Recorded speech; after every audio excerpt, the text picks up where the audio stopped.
মদন আৰু মানসীহঁতে সমূহীয়াভাৱে মাছ মাৰিছিল।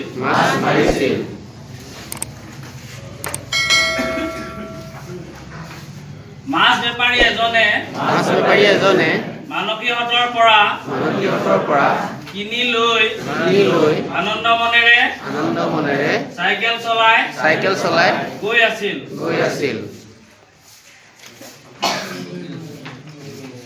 তেনেতে গছৰ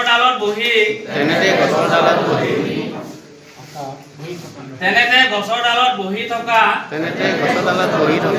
চিলনী এটাই ডাঙৰ শ'ল মাছ এটা লৈ উৰা মাৰিলে।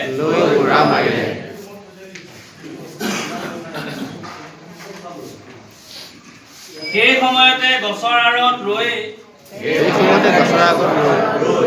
বুন্দা মেকুৰী এটাই শ'ল মাছটো লৈ লোভনীয় দৃষ্টিৰে চাই আছিল।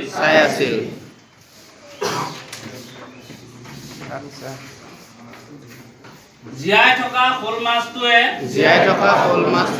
ধৰফৰ কৰিলে আৰু চিলনীৰ ঠেঙৰ পৰা এৰা খাই পৰিল।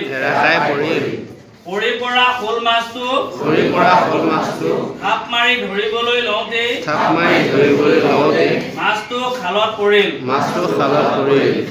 পানী পাই মাছটোৱে জীৱন ঘূৰাই পালে। চিলনী আৰু মেকুৰীটো গুচি গ'ল বেজাৰ মনে।